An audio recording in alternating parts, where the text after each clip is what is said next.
Bonjour, merci d'être avec nous. Nous allons continuer notre conversation autour de la place des femmes dans le sport ou l'importance du sport dans la vie des femmes. Ça va dans les deux sens. Et nous, contrairement à la discussion intéressante qu'il y a eu il y a quelques minutes, nous allons nous focaliser sur le sport amateur et pas du tout parler du sport professionnel, quoique peut-être on aura l'occasion de le faire. Et nous allons parler de la pratique, de l'importance du sport en tant que sport, mais aussi de l'importance du sport en tant que moyen d'intégration, par exemple, dans les sociétés pour les femmes en question. Quelle place pour les femmes dans le sport amateur, par exemple? Le sport n'est-il qu'affaire de compétition?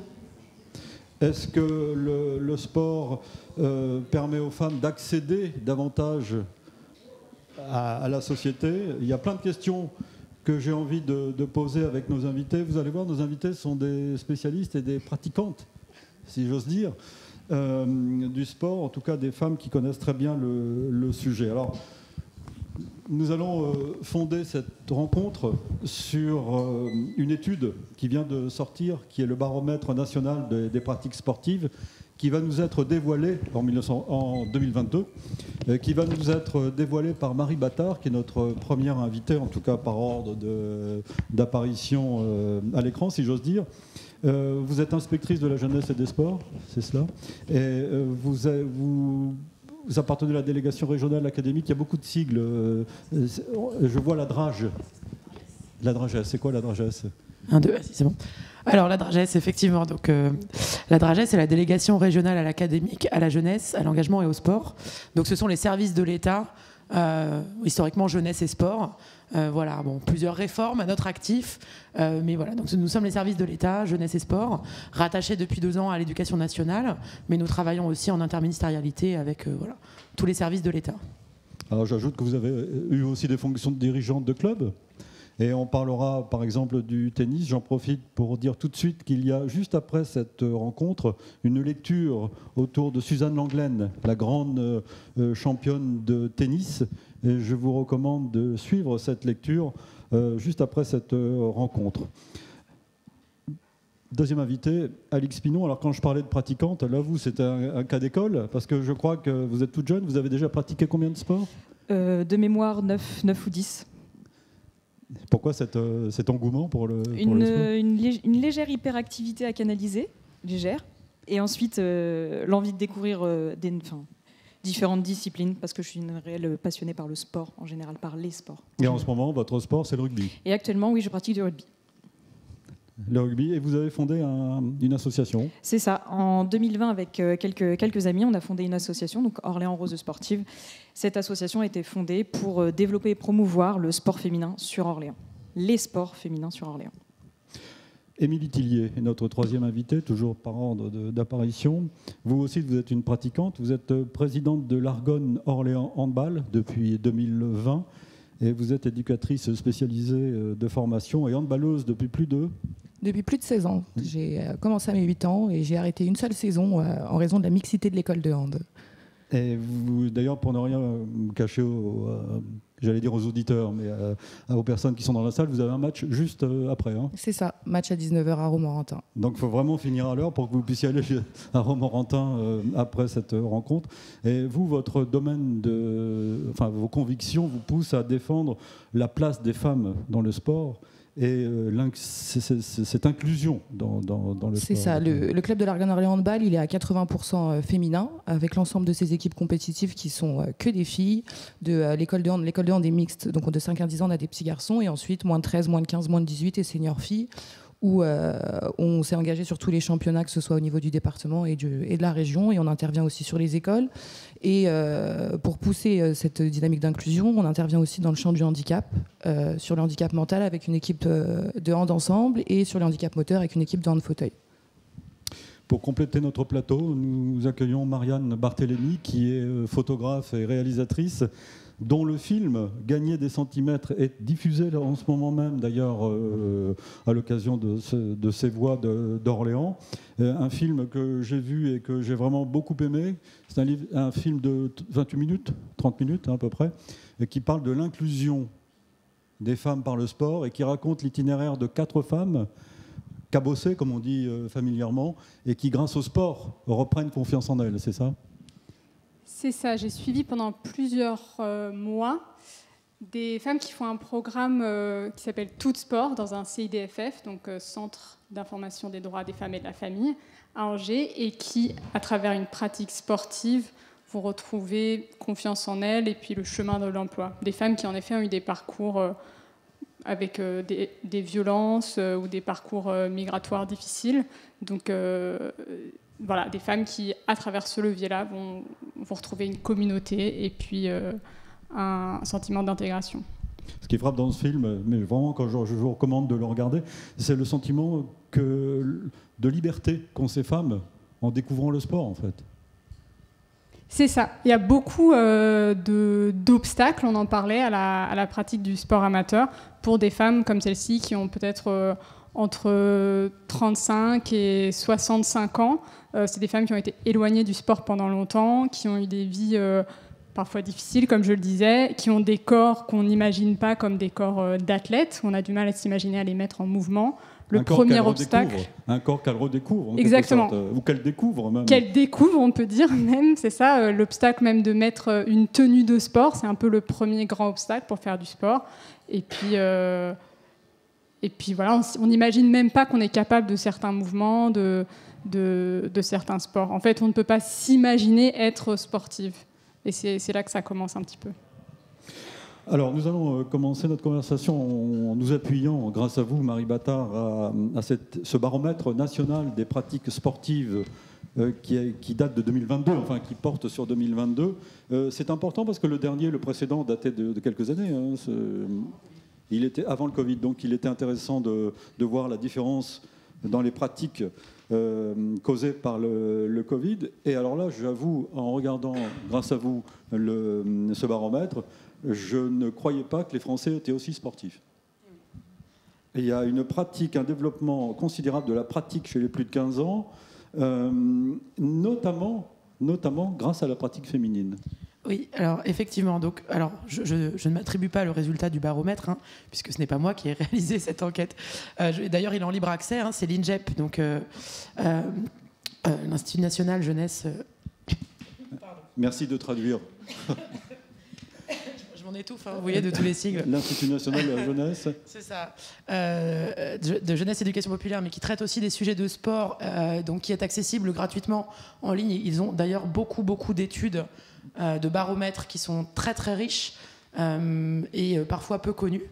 En tout cas, on a la chance d'avoir eu le nouveau baromètre qui est sorti en mars 2023. Donc c'est vrai que quand on a préparé on s'est dit qu'on allait rebondir dessus, puisque les chiffres sont assez surprenants. Dans le bon sens du terme, c'est-à-dire qu'on pensait que les 2 ans, la pandémie avait plutôt arrêté la pratique, et au final on a une vraie progression de la pratique sportive, et aujourd'hui en pratique régulière on est à 60% des Français de 15 ans et de plus, on va aller à 72% quand on parle de pratique occasionnelle. Quand on prend en compte, c'est ça qui est très intéressant, les modes de déplacement, donc ceux qui vont travailler à pied ou en vélo, ou voilà, les modes de déplacement doux, on arrive à 80% finalement de Français qui font une activité physique. Et donc on a une vraie hausse en fait de plusieurs points d'avant Covid. Et en fait, il faut savoir que cette hausse, elle n'est pas liée à la pratique des hommes, c'est parce que les femmes ont augmenté la pratique d'activité physique. Alors, on reviendra, et je pense que ça fera aussi objet des débats, sur les modes de pratique. Mais en tout cas, ce qui a fait une vraie différence, c'est qu'on a réduit l'écart de pratique entre les hommes et les femmes. Et considérablement, parce que je vois 2022, parmi les statistiques, 58% des femmes pratiquent au moins une fois par semaine un sport. C'est ça, et c'est plus 7 points par rapport à 2018. Donc voilà, et on est dans une pratique régulière. Donc c'est une pratique au moins 1 à 2 fois par semaine. Donc ce qui est quand même assez considérable, sachant que on est à 60% de sportifs réguliers, les femmes sont à 58%, donc on a clairement vraiment un regain de pratique régulière. Et quand on va vers les sports, la prise en compte aussi des activités, donc type de mobilité douce, et puis les activités physiques, c'est-à-dire les activités marche qui sont... On va vers un différentiel qui n'est quasiment plus existant. On a 73% d'hommes, 71% de femmes. Donc en fait, on a un écart aujourd'hui qui s'est quasiment réduit dans l'accès à la pratique, et en tout cas dans la pratique sportive. Mais le Covid a quand même une singularité, c'est qu'il a provoqué une augmentation assez considérable de la pratique du sport à domicile. C'est ça. Alors, et ça, c'est nouveau. Oui. Alors, on avait déjà des formes de pratique individuelles qui étaient assez développées. On sait que c'était déjà la course à pied, la marche qui étaient les sports les plus pratiqués. On avait déjà une pratique individuelle et indépendante assez marquée. Mais en fait, les grands enseignements de cette étude statistique par rapport à l'impact de la crise sanitaire, c'est l'augmentation du télétravail. Donc, on a... Voilà. Et l'augmentation du sport à domicile, et principalement chez les femmes, et notamment chez les plus de 40 ans. Donc on se rend compte qu'on a une augmentation certaine de la pratique, mais c'est une pratique individuelle, à la maison, ou en plein air autour du domicile. Voilà, donc on n'est pas sur forcément une pratique collective, en club, en mixité, ou avec d'autres personnes. Mais une pratique plus importante. Et d'ailleurs, à propos des clubs, il faut noter que 3 Français sur 10, interrogés pour ce baromètre, déclarent s'être vu refuser une inscription en club. Là aussi, je trouve que le chiffre est énorme. C'est assez surprenant. Alors, on n'a pas malheureusement, et j'espère qu'on aura plus de détails sur le pourquoi et quel type de sport. On sait qu'aujourd'hui, en tout cas sur l'étude, ce qui ressort, c'est surtout en région parisienne, où les équipements sont saturés, les clubs n'ont plus de place et plus de créneaux. Et donc, effectivement, on a une forme de discrimination à l'inscription.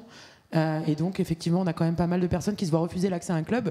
Du coup, derrière, s'ils veulent continuer une pratique, ils vont vers des pratiques autonomes, gratuites, indépendantes. Et puis on a, pendant la période les deux ans liés à la pandémie, eu quand même un développement assez massif de l'accès à des activités gratuites sur des applications, des sites internet, ou même on a aussi pas mal de collectifs qui sont montés de pratiques comme ça, on va dire auto-organisés. Donc on a quand même un changement des modes de pratique. Et ce développement et ces pratiques se sont développés dans toute la France, mais beaucoup moins à Paris, justement. Oui, clairement, on voit que... dans la région parisienne. Les chiffres, alors attendez, je ne les ai plus en tête, je ne sais plus exactement où ils sont, mais en tout cas, on voit quand les courbes montrent une progression de la pratique sportive, sauf dans la région parisienne où ça stagne. C'est ça. En fait, on a vraiment une pratique égale en région parisienne, alors que dans toutes les autres régions, on est à plus 6, plus 7 points. Donc, ce qui est quand même assez considérable. Donc, on a vraiment une problématique parisienne et Île-de-France. Donc on va s'attarder peut-être sur l'importance de la pratique féminine, puisque c'est l'objet de notre rencontre aujourd'hui. Alix Pinon, vous la constatez cette augmentation, cette frénésie, j'allais dire, pour effectivement, je vais en parler surtout vis-à-vis du rugby, étant donné que je pratique le rugby. Et c'est vrai qu'à la sortie de l'année 2020, donc après Covid, on a regagné un nombre de licenciés EE. Et on a pu, par exemple sur Orléans, remonter une équipe féminine à 15, là où avant on était sur une équipe féminine à 10. Donc effectivement, on a constaté cette augmentation dans la pratique. Pour autant, je trouve que ça a été, entre guillemets, éphémère, où ça a duré 1 ou 2 ans, où là, les effectifs commencent à redescendre. C'était juste après le Covid. Exactement. C'est ça. On a eu une explosion après Covid, et là, je trouve, après ça reste un avis personnel, mais je trouve que les chiffres tendent à redescendre au niveau des pratiques. Vous constatez la même chose Nous, le Covid a été particulièrement difficile parce que les conditions pour pratiquer le hand, même une fois, on va dire que l'accès était renouvelé, pour nous, ça a été très compliqué au niveau de nos jeunes, pas forcément vaccinés, et la démarche d'aller se faire tester pour aller jouer tous les week-ends ou s'entraîner la semaine pour avoir la carte vitale qu'il faut aller chercher auprès des parents, pour ensuite aller faire son test et ramener. Nous, on a perdu énormément de licenciés jeunes sur le Covid, et elles ne sont revenues que cette année. Que cette année ou en fin de saison l'année dernière, où il n'était plus question de restrictions sanitaires et qu'on pouvait venir s'entraîner sans qu'il y ait de démarches supplémentaires. Mais nous, la période de la pandémie et l'année qui a suivi, où il est resté des restrictions sanitaires, ça a été très très compliqué. Alix, en rugby, qu'est-ce qui fait venir des jeunes filles à ce sport qui, a priori, n'est pas le plus médiatisé, même si aujourd'hui, évidemment, l'équipe de France, les Coupes d'Europe mettent le rugby masculin. Exactement. C'est vrai que le rugby féminin est très compliqué d'un point de vue féminisation. Surtout qu'on est quand même dans une région centre où on va dire que les valeurs de l'Ovalie, elles se vivent surtout dans le sud. Parce que vous allez par exemple à Toulouse, Toulon, Bayonne. Le rugby, c'est le sport, entre guillemets, national là-haut. Ici, c'est surtout le foot. Donc chez nous, on peine énormément à recruter au niveau féminin. En plus de ça, il faut aussi parler quand même de la mauvaise image que le rugby peut avoir. C'est quand même un sport de contact, entre guillemets de combat, assez rude, qui se joue sur Surtout des terrains. aujourd'hui, il a tendance à devenir de plus en plus. Voilà, c'est ça. Donc effectivement, cette image, elle peut faire peur. Je sais qu'on a un gros souci au niveau des effectifs, notamment au niveau des très jeunes, on va dire entre 15 et 18 ans. C'est là où on a un gros problème au niveau effectif. On peine à recruter surtout des publics très jeunes. Après, maintenant, au niveau des seniors, on arrive à se stabiliser au niveau des chiffres, mais on est toujours sur une difficulté. Là, il y a par exemple l'équipe de Gien qui a dû déclarer forfait pour sa saison pour manque d'effectifs. Dans le Loiret, on avait Gien, on a Orléans. Il ne nous reste que Orléans pour le moment. Pour l'instant, ça reste très, très compliqué. Il faut aussi dire que le haut niveau féminin rugby est toujours amateur. Et ça, c'est important. C'est encore pire en fait pour le hand, puisque là, c'est un sport qui ne passe pas à la télévision pour parler. Alors, pour connaître un petit peu le milieu du rugby, je ne suis pas sûre qu'on pourrait dire que c'est pire, parce que, comme vient de le dire Alix, effectivement, c'est toujours amateur, alors que chez nous, c'est professionnel, arrivé en première division, mais pas la deuxième division, comme le sont chez les garçons, par contre. Tous les clubs ne sont pas professionnels en deuxième division chez nous. Mais par contre, on a des statuts professionnels qui sont en mouvement d'un point de vue du haut niveau du handball, sur la prise en compte de la maternité, des congés, des périodes menstruelles. En tout cas, chez nous, c'est en mouvement. Et pour connaître, on va dire le contexte du rugby, je pense que c'est plus difficile aujourd'hui de faire du rugby haut niveau quand on est une femme. J'ai des connaissances sur Paris qui jouent au meilleur niveau et qui ne touchent pas 1 euro pour ce qu'elles font, qui partent sur leur week-end, sur leur temps libre, et qui, à côté de ça, pour continuer de jouer, il faut pouvoir s'entraîner tous les jours. Et c'est aussi un coup de s'entraîner, de s'habiller. Et moi, j'ai une amie qui m'a dit que ça valait pas le coup de se lancer dans une carrière au rugby féminin. Elle me l'a dit texto, ça vaut pas le coup. Exactement, pour rebondir sur ce que disait Émilie, on exige du haut niveau, c'est-à-dire qu'on va exiger 5, 6, 7 entraînements par semaine, mais à côté de ça, vous devez avoir votre travail, votre vie de famille et autres. Comme si vous étiez professionnel, en fait. Exactement. On vous demande un niveau professionnel, mais il faut vous débrouiller pour ça. Marie Battard, ce constat est assez affligeant, en fait. On parlait précédemment avec la table ronde, lors de la table ronde précédente, des difficultés des professionnels. Là, nous parlons des amateurs. La situation est encore plus difficile pour elles. Ah oui, c'est sûr. Moi, j'ai suivi un peu, presque tout. Et c'est vrai que voilà, on a une partie des choses qui ont été abordées sur l'accès. C'était sur l'accès à la professionnalisation au niveau du foot féminin. Et effectivement, quand on arrive à vouloir faire de la compétition, alors le sport amateur, on a aussi du sport de compétition. En amateur, on a le sport loisir, le sport bien-être, mais on a aussi ce sport de compétition, effectivement, qui nécessite une organisation, des moyens, du matériel, qui effectivement sont pas forcément accessibles à toutes et tous, et qui demandent aussi une organisation, un investissement entre la vie personnelle, la vie professionnelle.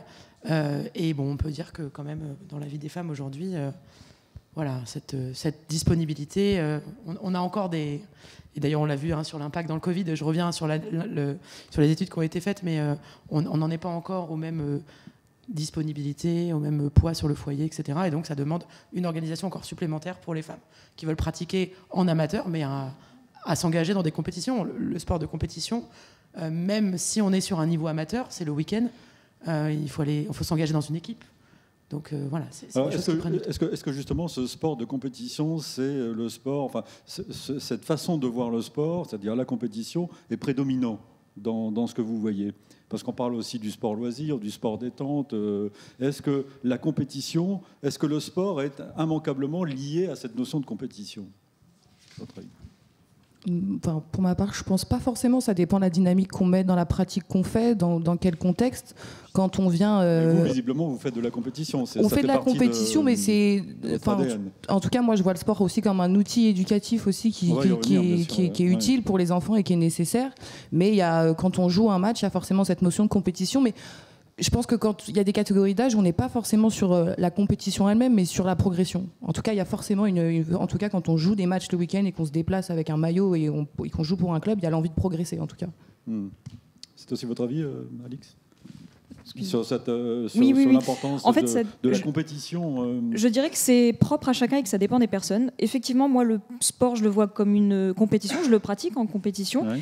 Mais je comprends parfaitement qu'il y a des gens qui viennent uniquement en sport santé ou sport loisir et pour se faire du bien et qui n'y voient pas d'intérêt à pratiquer une compétition. Je pense que c'est propre à chacun. Marie Battard. Si je peux ajouter, moi je suis référente statistique pendant l'heure qui arrive. Et donc, quand on regarde les chiffres de la pratique, je vais vous prendre le panorama des activités pratiquées. Et puis, comme on parle des femmes, je vais plutôt prendre les activités féminines. Alors, attention.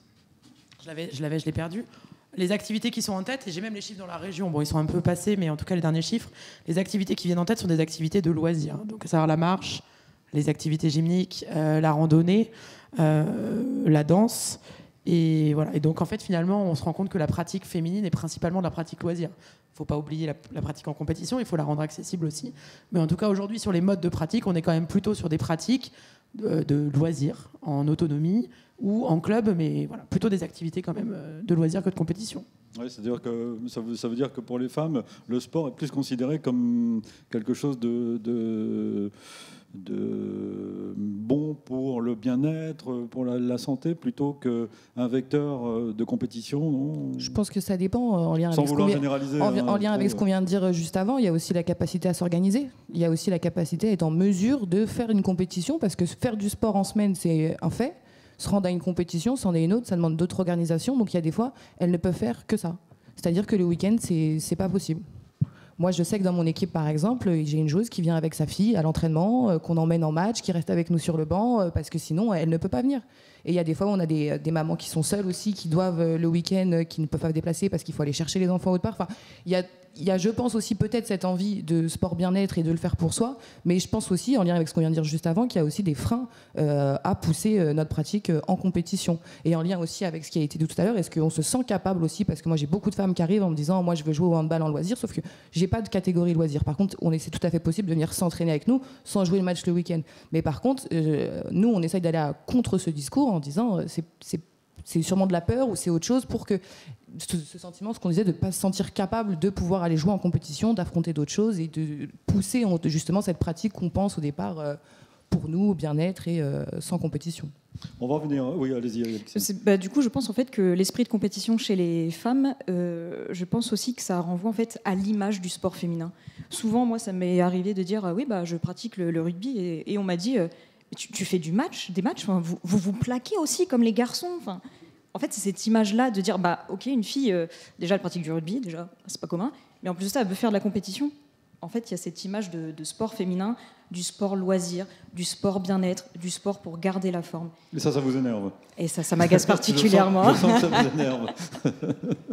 Marie Battard, il y a un chiffre qui m'a intrigué, je le donnais tout à l'heure, sur la difficulté qu'ont une partie des Français à s'inscrire dans un club. Ça peut paraître étonnant quand on n'est pas dans le milieu sportif. On se dit, au contraire, les clubs doivent être contents d'accueillir des adhérents. Comment voyez-vous les choses, par exemple, vous, à Orléans, ici, dans votre club? Ici, en tout cas pour ma part et pour le handball, on a de la chance d'être bien articulé au niveau des comités et au niveau des ligues. Et aujourd'hui, les clubs qui peuvent être saturés sur les catégories jeunes, comme les gros clubs comme l'USO ou Fleury, qui a pas mal de jeunes filles, et qui en vient effectivement avoir des collectifs saturés, les filles sont redirigées vers les clubs qui sont aux alentours. On a de la chance, nous, sur Orléans, d'avoir une agglomération avec, je dirais, de tête 4 clubs où on peut se rendre en transport en commun. Et donc du coup, nous, on s'est plutôt bien pensé. Et moi, de savoir cette statistique, je trouve ça un petit peu inquiétant. Et je pense que c'est un défi aussi d'un point de vue des comités, des ligues et des institutions qui sont plus hautes, de s'organiser sur les offres de pratique, là où il n'y a pas d'espace. Parce que nous, ce qui a fait naître le club à l'Argonne, c'est la construction de l'Argonaute. Et donc il y a aussi ça, il y a aussi ouvrir des nouveaux lieux de pratique, parce qu'il y a aussi une réalité de disponibilité des gymnases.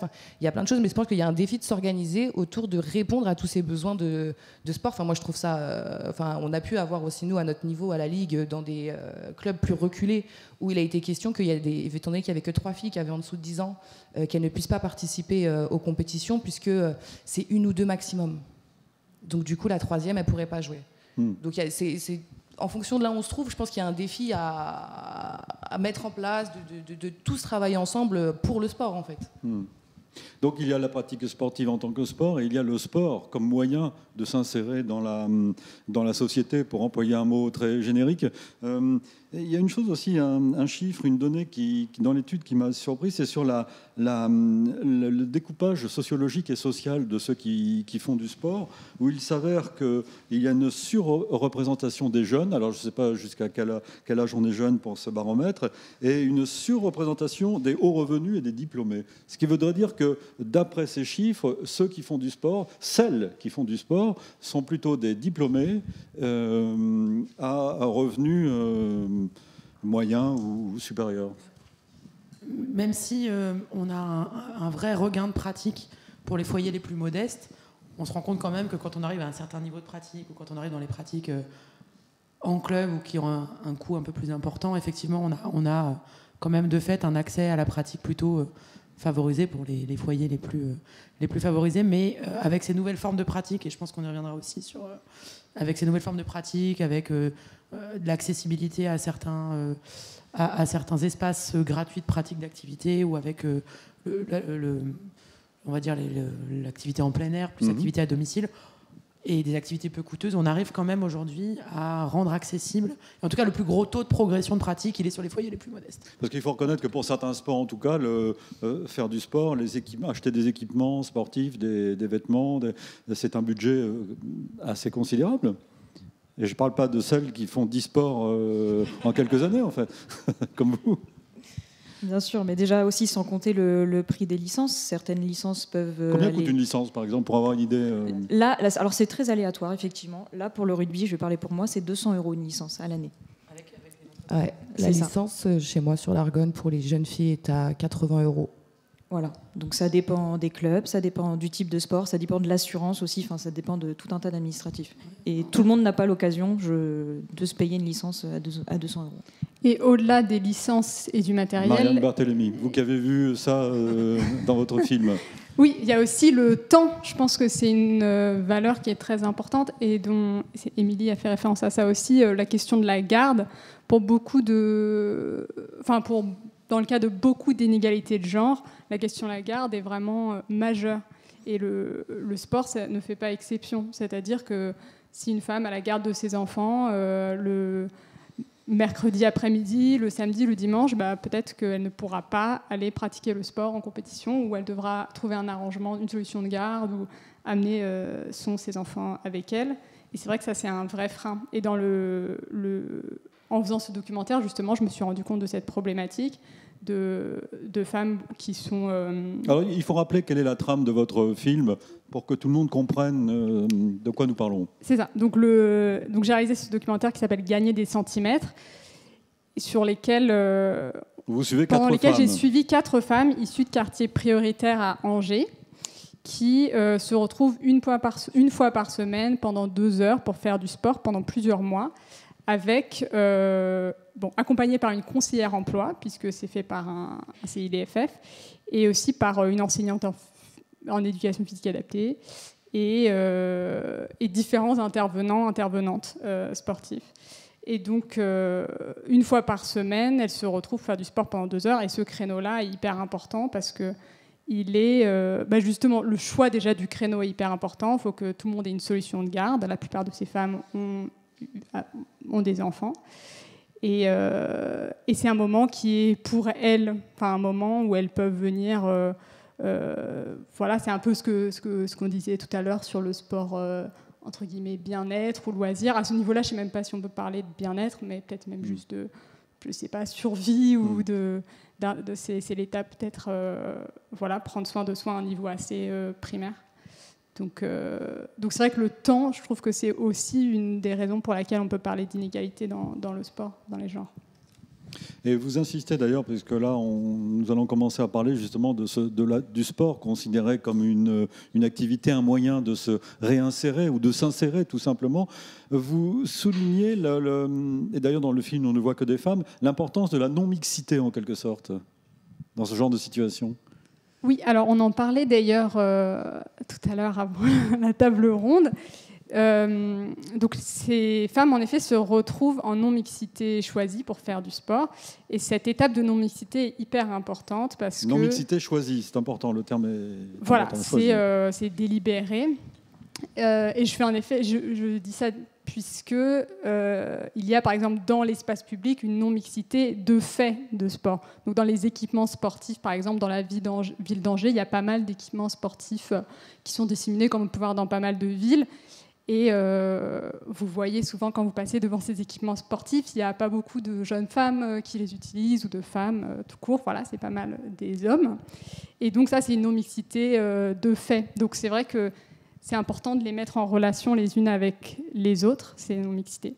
Et donc là, c'est une étape pour ces femmes-là de se retrouver en sécurité pour prendre des risques, pour oser, pour se sentir à l'aise quand on enfile un legging ou on va à la piscine, ce qu'on n'a pas fait depuis qu'on avait 9 ans.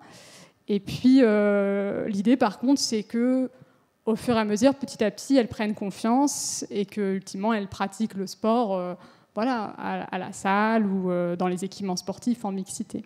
C'est une étape. Ce qui est très frappant, c'est qu'elles prennent, enfin, en tout cas, les femmes que vous filmez, elles prennent confiance quand elles sont dans ce contexte sportif, sur un terrain de foot. Bon. Mais en revanche, dès qu'elles sortent de ce contexte-là, parce que vous les suivez après, elles retrouvent les pesanteurs de la vie. Et il y a une scène vraiment que j'ai trouvée très, très forte, où elles s'aventurent sur une espèce de frontière dans la vie. Je ne sais pas si c'est à Angers ou dans la banlieue d'Angers. Une frontière symbolisée par une passerelle qui passe sur une route. Et là, on sent qu'elles se bloquent.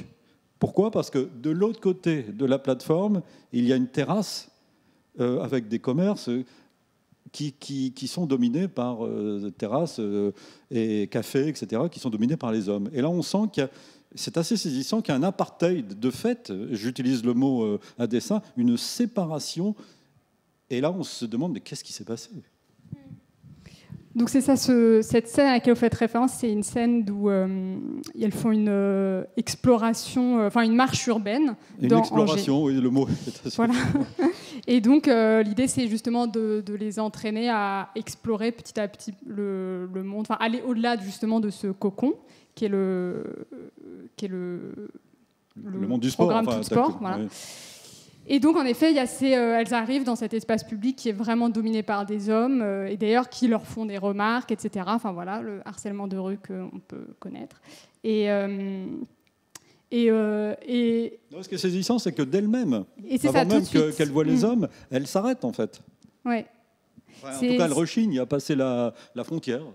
Exactement. Et on voit, c'est là où on voit l'importance d'être dans un endroit sécurisé. C'est la peur du regard de l'autre, la peur par expérience passée aussi. On a appris peut-être à devoir se faire discrète, à ne pas passer là. C'est une place qui s'appelle la place de l'Europe à Angers. Voilà, ces femmes l'évitent systématiquement, alors que ça peut raccourcir. Il y a une femme, ça pourrait raccourcir de 10 minutes son trajet, mais elle ne passe jamais là. Et c'est vrai qu'à travers le sport, l'idée, c'est sur le terrain, on se libère un peu plus, on ose un peu plus, on se met en mouvement. Et puis après, d'amener ce qu'on apprend là dans notre vie, le petit courage qu'on a pris.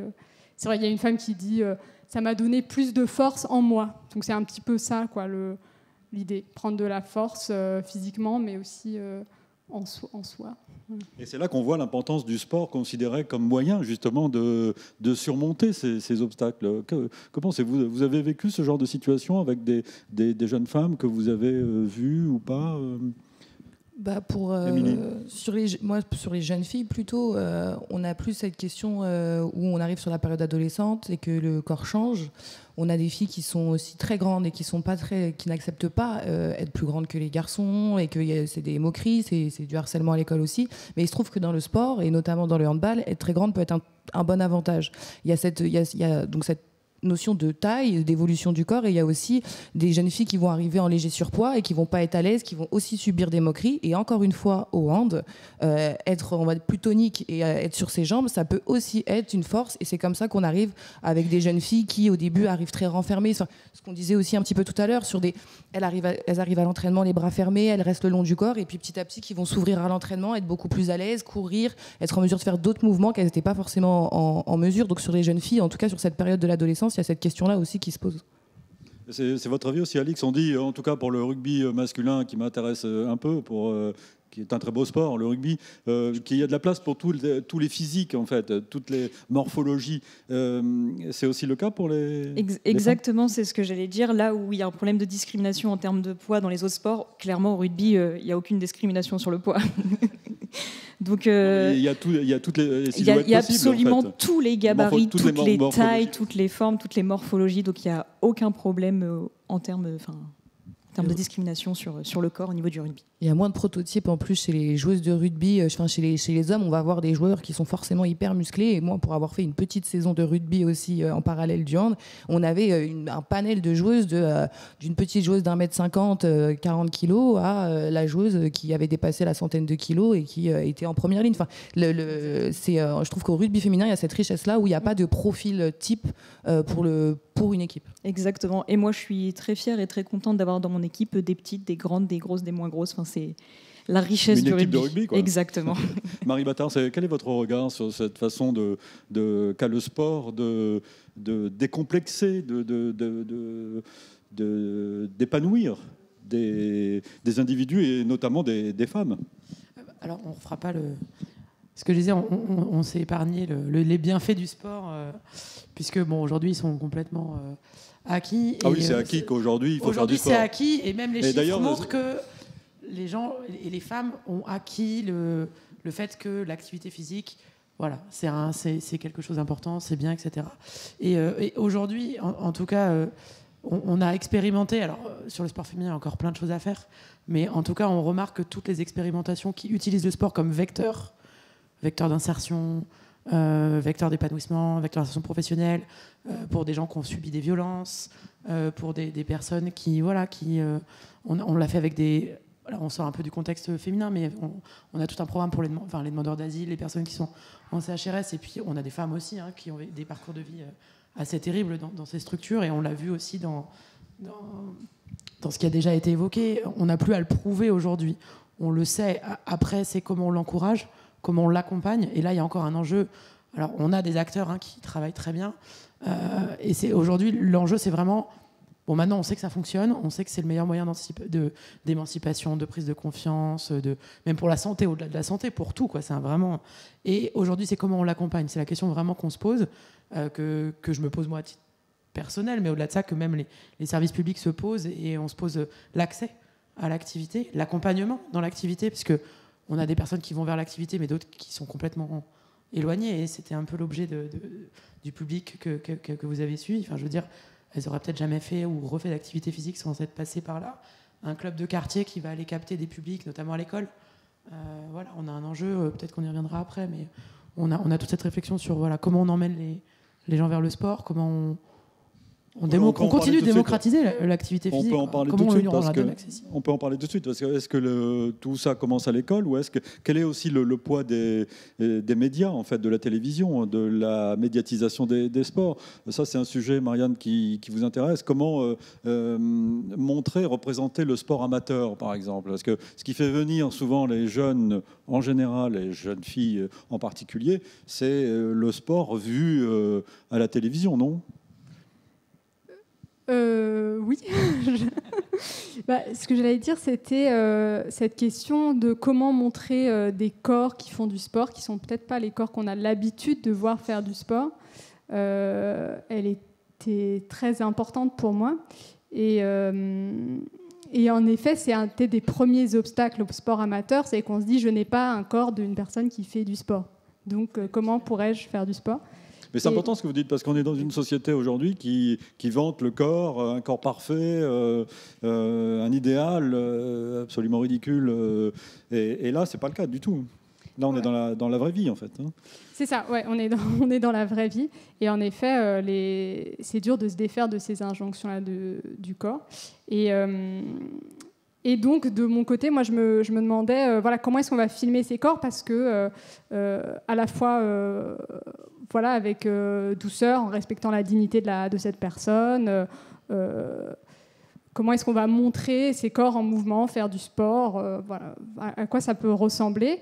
Et donc, j'ai utilisé pas mal, un petit peu de ralenti. Je voulais réutiliser aussi les codes un petit peu du sport, les ralentis, les accélérés, etc. Et donc, j'ai un petit peu joué avec ça. Et surtout, peut-être pas mal de douceur dans la caméra, dans les lumières, parce que c'était...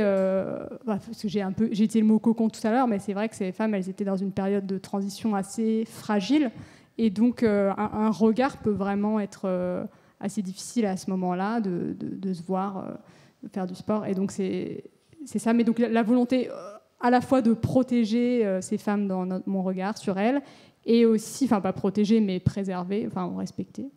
Et aussi de montrer à quoi peuvent ressembler des corps en mouvement qui ne sont pas les corps auxquels on pense forcément, quoi. Et pour en revenir à l'école, Marie Battard, à moins que vous vouliez ajouter quelque chose à l'instant. Sur ce sujet-là, c'est pas sur lequel je suis.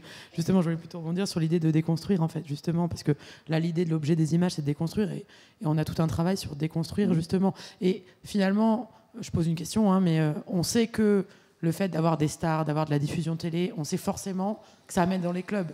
On va avoir les JO bientôt, et on sait très bien qu'il va y avoir, de fait, une publicité énorme et une opportunité énorme de médiatiser des sports. Néanmoins, les sports qu'on voit à la télé, c'est les sportifs de très haut niveau, professionnels. Et alors, ça donne envie, ça peut faire rêver, mais aussi, tout le monde ne se retrouve pas non plus dans cette pratique de haut niveau, dans cette pratique professionnelle. Il en faut pour tout le monde. Et l'activité physique, il y a ce volet.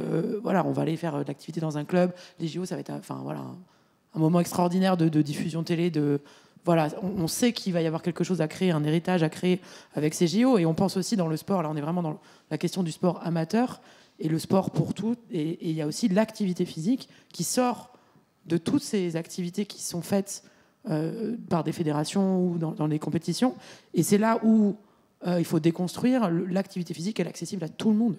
Tout le monde peut faire une activité physique, peut faire un sport, et effectivement, quid de l'école, c'est-à-dire que l'endroit où on commence à se construire et à déconstruire des préjugés, c'est l'école. Et donc, il y a un vrai... Alors, il y a des choses qui se font, on ne peut pas dire que ça ne se fait rien, mais il y a encore... Et je fais partie aujourd'hui de l'éducation nationale, donc on est aux premières loges des tentatives de mise en d'activités supplémentaires, parce que d'intervenants. Faire du sport à l'école aujourd'hui, ça paraît pas si évident que cela. Concrètement, je parle des garçons et des filles, pour le coup. C'est souvent, il faut choisir, il faut faire des... Tout à l'heure, j'ai eu une discussion à part avec des collègues qui sont au fond de la salle, qui me disaient il serait intéressant de soulever le sujet de la cour de récré, l'activité physique dans la cour de récré. Et effectivement, quid de la pratique des filles aujourd'hui dans les cours de récré. Alors, j'ai pas les études, je pense que c'est intéressant aussi à aller creuser sur les moments de liberté d'accès. Quelles activités pratiquent les filles dans la cour de récré? On peut leur demander. J'aimerais justement rebondir sur les cours d'école, parce qu'en fait, mon métier est d'aménager les environnements, et j'ai eu l'occasion d'aménager des cours d'école. Donc j'ai analysé des cours d'école. Dans 95% des cas, dans une cour d'école où se situe le terrain de foot, basket, en plein milieu, au plein centre. Comment jouent les enfants dans une cour d'école, Et vous avez la moitié des garçons qui jouent au foot, et vous avez toutes les petites filles qui sont autour et qui essayent de se trouver une activité. Parce qu'en fait, au centre, il y a le foot ou le basket qui prend toute la place. Et il faut repenser ces aménagements. Alors, d'un point de vue technique, il y a une technique qui explique que le fait que le terrain soit au centre, c'est qu'effectivement, c'est là où il y a le plus d'espace, ça paraît le plus logique. Maintenant, il va falloir se poser des questions de pourquoi est-ce que les enfants ont vraiment besoin d'avoir un terrain de foot normé avec 2 buts, des lignes strictes pour jouer à un jeu, en fait. Pourquoi pas juste leur installer un panier dans un endroit de la cour où ils s'inventent un jeu peut-être autre que le basket, mettre un but un peu différent d'un but de foot, peut-être qu'ils ont seulement besoin d'une petite cage ou de 2 poteaux pour s'imaginer des jeux de ballon. Pourquoi toujours mettre... Laisser travailler l'imagination. Exactement, pourquoi toujours mettre un terrain normé au milieu de la cour? Parce que nous sommes dans une société normée. Ah oui, c'est vrai, j'avais oublié, excusez-moi, je vis dans un autre monde. Qu'est-ce que vous en pensez, Marie Battard ? Dans les disciplines sportives, il existe plein d'activités mixtes aussi. On pense à des sports qui sont assez facilement accessibles, alors qui sont méconnus, du korfball, au kinball, ou qui sont il y a un petit peu de matériel, mais en soi. Et puis même, je pense que si on laisse les enfants pratiquer entre eux, ils seront créatifs avec des espaces de mobilité, de jeu, et donc ça commence. Ça commence dès le plus jeune âge, en fait. Forcément, on met un terrain de foot normé, tous les petits garçons vont se l'accaparer. Par contre, si on retire ce terrain de foot et que je vous mets juste 2 poteaux au centre de la cour, bah là, je suis persuadée qu'il y a des petites filles qui vont se mettre à jouer, qui vont trouver des, Moi, des choses très ludiques à faire avec des ballons. Ça s'est passé en France jusqu'à il n'y a pas si longtemps, évidemment, et ça se passe dans beaucoup de pays du monde où, avec une boule de tissu et un poteau improbable, sur un terrain qui l'est encore plus, des gamins jouent au football pendant des heures et des heures. En fait, c'est effectivement une différence de société. Il y a un vrai enjeu sur l'équipement, en fait. Alors, on a l'aménagement de la cour d'école. Aujourd'hui, il y a plein de choses qui se passent sur le design actif, sur les nouveaux formats de réaménagement des villes pour donner des espaces de pratique. Alors, on se rend compte encore aujourd'hui quand même que les sports urbains où on a les city-stades, ils sont quand même très genrés aujourd'hui. Enfin, de fait, c'est le fameux... Voilà, parce que voilà, de fait, ça n'a pas été organisé volontairement, mais en tout cas, c'est les hommes qui ont pris l'espace sur ces activités de plein air, mais il y a des choses à réfléchir dans l'utilisation, dans l'aménagement, pour que tout le monde puisse en emparer. Donc il n'y a pas de terrain de hand sur le terrain dans les cours de récréation? Un terrain de foot qu'on va dire normé dans les cours d'école sont les mêmes pour un terrain de hand. Maintenant, est-ce qu'on joue au hand dans les cours d'école? Je suis très très peu convaincue de ça. Maintenant, il y a tout ce qui va être la question d'aménagement, mais en tout cas à mon échelle, et je pense que c'est surtout, il y a un défi au niveau des clubs d'aller dans les écoles. Nous, on intervient sur 4 écoles sur le quartier. Je sais que les autres clubs qui sont aux alentours aussi vont dans les écoles. Je ne me suis pas intéressée à la couverture sur les écoles primaires où il y a eu au moins une intervention de handball dans l'année, mais je sais que nous, on essaye en tout cas d'aller dans toutes les écoles. Et je pense que c'est aussi aux clubs qui ont justement cette notion déjà d'aller chercher des licenciés, faire le sport, enfin tous les défis qu'englobe cette démarche d'intervention scolaire, que tout le monde puisse aller. Il serait chouette d'imaginer dans les écoles que tous les clubs aux alentours soient venus une fois faire découvrir leur sport. Parce qu'en fait, que les filles fassent du hand ou me disent je vais faire du karaté, je vais faire de l'haltérophilie, tant mieux qu'elles partent faire du sport. Enfin, moi, ça m'est arrivé qu'il y ait des filles qui me disent Émilie, j'arrête, là, je vais aller faire du futsal. Il n'y a pas de souci. En tout cas, je pense que plus on va faire découvrir des clubs aux enfants, tous les sports, il faut que tous les sports grandissent. Et il y a aussi, je pense, cette responsabilité au club d'aller vers les écoles primaires pour aussi, justement, venir montrer que dans la cour d'école, parce que nous, on fait des interventions dans des cours d'école, où on peut aussi faire du hand dans les cours d'école sur les buts de foot. On a parlé de l'inclusion par le sport. Il faudrait dire un mot simplement de la question de la mixité sociale, cette fameuse mixité sociale. Est-ce que, à partir de votre expérience, vous sentez, et là nous parlons des jeunes filles, des filles, que le sport joue son rôle d'inclusion sociale, là aussi, et non pas de mixité, sur le plan de la mixité. Mixité sociale, pas mixité homme-femme. Marie Battard. Alors, c'est un des terrains propices. Après, aujourd'hui, si on en est encore là aujourd'hui, c'est que en discuter, c'est qu'on n'a pas encore atteint une mixité totale. En tout cas, c'est clairement une des valeurs et une des vocations du sport, c'est d'avoir vraiment cette mixité et cette mixité sociale, cette mixité, dans la globalité. Et pour le coup, ça fait partie des choses qui aujourd'hui animent vraiment les politiques publiques de l'activité. On est vraiment en train d'essayer de retravailler dans toutes les politiques. Est-ce que ça marche? Est-ce que c'est efficace? Est-ce que ça prend du temps? Ça prend du temps. Alors, on doit avouer que, parfois, là, on va dire qu'on passait par une espèce de contrainte via la réglementation, amène encore quand même. Énorme. Il y a encore du travail, mais en tout cas amène quand même à repenser et à organiser les choses. Et je le vois là sur les équipements, on parlait de non-mixité et de non-accessibilité des équipements. Typiquement, le dernier changement, et pourtant il est tout récent, c'est de conditionner l'attribution d'une subvention pour la construction d'un équipement avec une convention d'utilisation avec les clubs de la ville ou un ou plusieurs clubs de la ville, pour s'assurer que l'équipement, il ne sera pas posé un city-stade en plein milieu et qui finalement servira qu'à une partie de la population. On conditionne aujourd'hui à des conventionnements avec des associations ou des partenaires pour s'assurer que l'équipement il sera accessible. Et donc voilà, petit à petit, comme ça, alors il y a la législation, la loi sport qui est sortie en 2022, et puis là, sur les attributions de subventions, on y travaille. On est encore loin du compte, mais en tout cas, on se rend compte que d'arriver comme ça à forcer un peu la main, une discrimination positive ou des choses comme ça, on arrive quand même à changer et à investir aussi les clubs, les associations, les collectivités. Ça, c'est un sujet qui vous est cher, Émilie Tillier. Je rappelle que vous êtes la présidente de l'Argonne Orléans Handball. Moi, il y a des fois où il y a les moyens qu'on va mettre en place pour justement arriver à cette mixité sociale, et puis des fois il y a des circonstances. La saison précédente, il y a l'USO, qui est le deuxième club avec qui on partage, en tout cas sur la commune d'Orléans, qui a fermé son collectif moins de 18 féminin.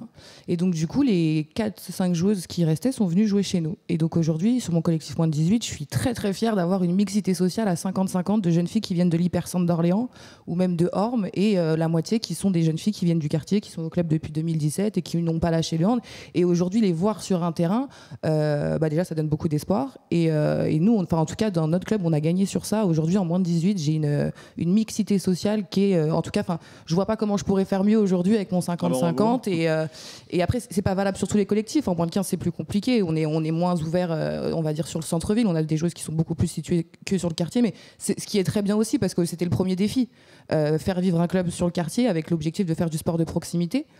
Et donc après de ça, quand il y a les circonstances de clubs qui ferment, de filières féminines qui peuvent être des fois moins mises en valeur par certains clubs, et donc des fois il faut aussi des moyens humains, parce qu'il y a aussi cette question-là, je pense, dans le sport amateur et encore plus chez les femmes, c'est la question du bénévolat.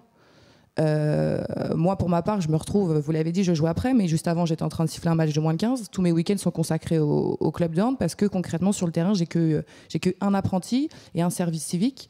Et donc, du coup, autour de ça, comment on peut créer aussi des gens qui viennent fédérer, qui viennent soutenir ce qu'on est en train de faire d'un point de vue bénévolat. Il y a des jours où on peut pas se déplacer. Il y a des forfaits que j'ai faits parce que j'ai pas les parents qui peuvent suivre derrière pour venir. J'ai déjà pas les moyens financiers d'acheter un minibus ou un moyen de transport. Ça m'est arrivé de payer les titres Tao pour pouvoir aller jouer dans l'agglomération, parce que même les courtes distances, ça change rien, il n'y a pas de véhicule de disponible. Moi, les jeunes filles que j'ai sur le quartier de l'Argonne, c'est des filles qui sont issues de familles avec 7, 8 enfants. Tous les enfants font du sport et la victoire est déjà là, mais donc du coup, les parents sont déjà concentrés sur l'organisation de que tout le monde puisse aller faire sa compétition le week-end. Et donc du coup, quand les parents nous disent « moi, j'aurais bien voulu, Émilie, mais... » Là, je peux pas. J'ai mon 3e fils à emmener au foot, l'auto-tennis, et donc du coup, nous, on se retrouve des fois à des week-ends. Et il y a cette question-là aussi, je pense, sur le sport amateur, du bénévolat qu'il faut aussi y mettre en lumière. Et ce qu'on disait aussi, le sport féminin est moins attractif de manière générale. Et donc du coup, on a moins envie d'aller s'investir pour un club féminin parce qu'il y a moins de reconnaissance derrière aussi, d'un point de vue de l'image. Vous partagez cet avis, Alix. Je rappelle, vous, que vous avez créé l'association Orléans Rose Sportive. Oui, je confirme, et je fais le même constat malheureux au rugby. On peine à trouver des bénévoles, mais surtout à trouver de l'encadrement en fait, du rugby féminin. Je sais que c'est compliqué de recruter des entraîneurs ou autres, et il nous arrive des années où les collectifs féminins n'ont pas d'entraîneur et doivent se débrouiller seuls. Marianne Barthélémy, je vous voyais opiner tout ce qui se disait à l'instant. Non, mais j'étais enthousiaste, mais voilà. Donc encore, Marie Battard, il y a encore beaucoup de travail à faire en la matière. On a un vrai enjeu, et c'est vrai que du coup, sur la casquette service de l'État, on a un vrai enjeu sur la professionnalisation aussi, et on suit les métiers du sport. Alors, j'ai pas les statistiques avec moi aujourd'hui, mais effectivement, on a un enjeu aussi d'aller d'avoir des encadrants et encadrantes professionnelles de l'activité. Il n'y a pas de critères, nous, de sélection, en fait. On n'a pas de... Il y a pas de... Enfin, en soi, les formations, elles sont accessibles. Elles sont également accessibles sur le papier aux femmes et aux hommes, mais effectivement, on se rend compte que voilà, dans l'accès à l'encadrement, qu'il soit bénévole ou professionnel, on est encore à un taux d'encadrement et de bénévoles qui est très masculin.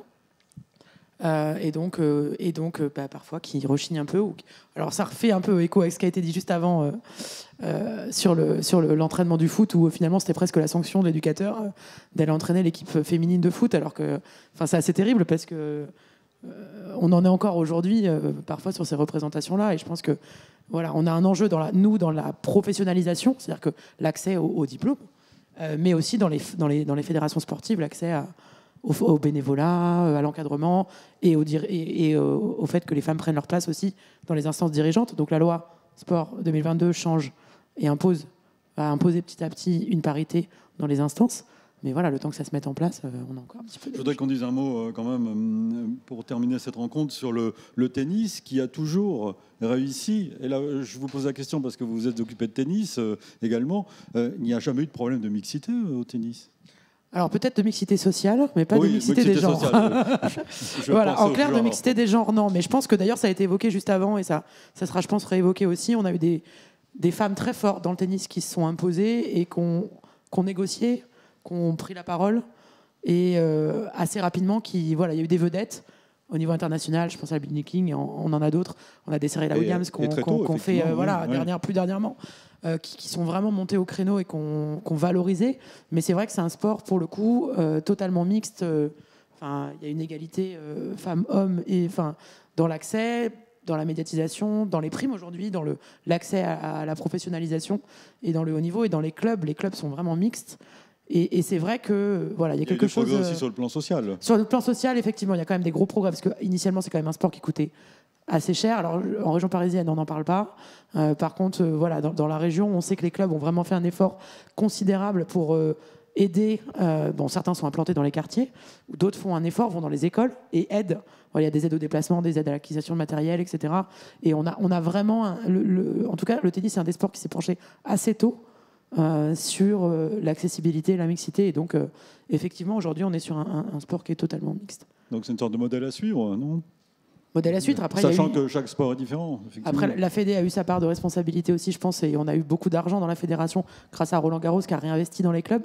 Voilà, après, c'est pas parfait, hein, c'est encore perfectible comme toujours, mais en tout cas, je pense qu'on a certaines activités, dont le tennis, qui aujourd'hui sont quand même bien en place sur la mixité, et mixité sociale qui se développe de plus en plus, et vraiment mixité femmes-hommes, en tout cas, l'égalité femmes-hommes est totalement respectée dans cette activité. Une petite question que je me pose en vous écoutant, c'est comment, en fait, on choisit un sport ? Qu'est-ce qui fait qu'un jour, on choisit du hand ? Enfin, je parle de jeunes filles, singulièrement. Pourquoi est-ce qu'il y a des effets de mode également ? Il y a la question qu'on a évoquée tout à l'heure de l'activité médiatique. Nous, pour le hand, on est 6 fois champion du monde chez les garçons, donc ça nous aide. Mais après, il y a aussi... moi, je me suis mis au hand parce que ma mère en faisait. Donc il y a aussi cette question-là de qu'est-ce qu'on connaît. Le résultat des équipes garçons masculines peut influer sur. Bien sûr, ça influe. Les résultats qu'ont pu avoir l'équipe de France masculine influent sur tout le handball de manière générale. Et en plus de ça, parce qu'on parle des hommes parce qu'il y en a 6, mais les femmes ont gagné un titre de champion du monde. Il y a très peu le dernier championnat, elles l'ont gagné aussi. Donc Alix, si en septembre la France est championne du monde de rugby, là vous allez voir affluer beaucoup peut-être, de je sais pas. Les conditions sont, comme on disait tout à l'heure, les conditions pour aller jouer à l'équipe nationale de rugby sont pas les mêmes. Donc je sais pas si c'est autant, ça peut être autant vendeur ou pas. Hein. Je sais pas. Je sais que l'année dernière ou il y a 2 ans, je me souviens même plus, il y a eu la Coupe du monde féminine de rugby. Ça n'a pas fait bouger les foules plus que ça, quoi. Ouais. Bon. Faudra attendre la prochaine. Marianne. Et on parlait tout à l'heure aussi des sports un peu nouvelle génération, le kinball, l'ultimate. J'ai découvert récemment le BMX grâce à vous. Je ne savais pas ce qu'était que le BMX. Et c'est vrai que c'est des sports où peut-être qu'on a une association moins forte de genre, on la porte, disons peut-être, on la pressent moins fermée. Et c'est aussi des sports qui peuvent attirer des jeunes femmes, des jeunes hommes qui vont expérimenter avec ce sport-là. Et où il y a un héritage de genre un petit peu moins lourd derrière. L'école ? L'école quand même. Il y a une vraie volonté d'ouvrir l'école, et je pense qu'on découvre aussi beaucoup d'activités à l'école. Et quand les clubs viennent à l'école, c'est vrai que souvent, on sent que il y a la famille, les copains, le bouche à oreille, la télé, et on a aussi l'école qui est quand même un vecteur de promotion des activités. Et quand on a le club local qui vient faire une initiation, on a puis il y a de l'affect aussi, surtout quand on cherche une activité, et donc quand on s'entend bien avec l'entraîneur qui est venu, qui soit bénévole professionnel d'ailleurs, où on a un copain qu'on fait, on y va et puis c'est parti. Donc. Est-ce qu'il y a, je ne sais pas s'il y a possibilité d'avoir 2-3 questions, ou si le principe, je crois que la rencontre se termine très bientôt. Est-ce qu'il y aurait 1 ou 2 réactions à ce qui s'est dit, ou un témoignage, peut-être aussi. C'est toujours la première question qui est la plus difficile. Après, ça va tout seul. Non, apparemment, vous avez convaincu toutes ces personnes. En tout cas, moi, je vous recommande, puisque nous on parlait des tennis, dans 5 minutes ou à peu près, une lecture qui s'intitule « Comment j'ai entraîné Suzanne » du père de Suzanne Lenglen. C'est à partir du manuscrit acquis par le Musée national du sport de Nice, rédigé par Charles Lenglen sur la formation de sa fille, la divine Suzanne Langlaine. Sophie Bourrel, que vous allez écouter dans quelques minutes, croisera ce texte, ce témoignage, avec l'ouvrage de Suzanne Langlaine qui s'intitule « La méthode », qui regorge d'anecdotes et de trésors de vie. Donc dans 10 minutes, 5 minutes à peine, un peu plus de 5 minutes, une lecture de Sophie Bourrel qui sera suivie, j'ai l'impression d'être à la radio là, à 18h15 d'une autre rencontre avec Emmanuel Kérad autour du sport féminin. Quel traitement audiovisuel? Justement, c'est une question importante. Ça sera donc après la lecture de 17h45. Cette rencontre aura lieu à 18h15. Je pense avoir tout dit. Vous êtes sûr de ne pas avoir de questions ou de remarques? Non, vous avez convaincu. Il me reste à vous remercier, en tout cas. Merci à vous. Merci beaucoup.